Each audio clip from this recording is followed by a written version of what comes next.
আবারও কিন্তু বৃষ্টির সম্ভাবনা বলে জানা যাচ্ছে। আজ এবং আগামীকাল ফের বৃষ্টির সম্ভাবনা রয়েছে বলে আবহাওয়া দপ্তর সূত্রে খবর পাওয়া যাচ্ছে। আরো বিস্তারিতভাবে জানবো, প্রতিনিধি সৌভিক গিরি আমাদের সঙ্গে রয়েছেন। সৌভিক, আবহাওয়া দপ্তর সূত্রে আর কি খবর পাচ্ছ? আবহাওয়ার পরিবর্তন আবার কবে থেকে হতে চলেছে?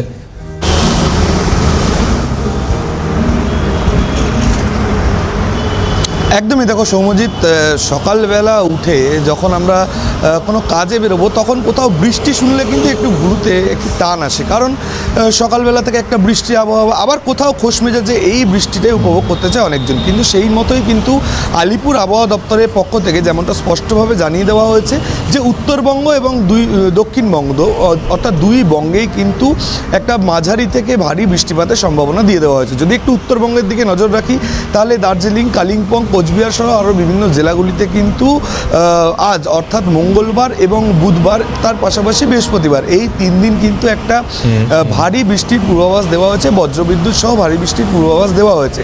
এবং তার পাশাপাশি যদি একটু দক্ষিণবঙ্গের দিকে নজর রাখি তাহলে দক্ষিণবঙ্গে কিন্তু উত্তর 24 পরগনা, দক্ষিণ 24 পরগনা, পশ্চিম মেদিনীপুর, পূর্ব মেদিনীপুর, নদিয়া সহ আরও বিভিন্ন জেলায় কিন্তু বজ্রবিদ্যুৎ সহ মাঝারি বৃষ্টিপাতের সম্ভাবনা দেওয়া হয়েছে। এবং তার পাশাপাশি 30 থেকে 40 কিলোমিটার বেগে ঝোড়ো হাওয়ারও কিন্তু একটা সম্ভাবনা দেওয়া হয়েছে আলিপুর হাওয়া অফিসের তরফ থেকে।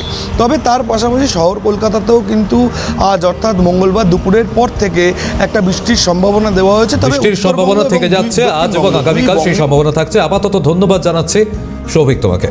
আর এর মধ্যেই দক্ষিণবঙ্গের পাশাপাশি আপনাদের একটু উত্তরবঙ্গের আপডেটটাও দিয়ে রাখি। উত্তরবঙ্গে টানা ভারী বৃষ্টির আশঙ্কা, আলিপুরদুয়ার ও জলপাইগুড়িতে লাল সতর্কতা।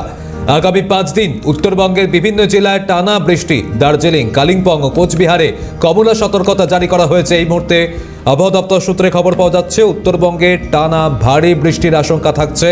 আলিপুরদুয়ার ও জলপাইগুড়িতে লাল সতর্কতা জারি করা হয়েছে। আগামী 5 দিন উত্তরবঙ্গের বিভিন্ন জেলায় টানা বৃষ্টি হবে বলে জানা যাচ্ছে।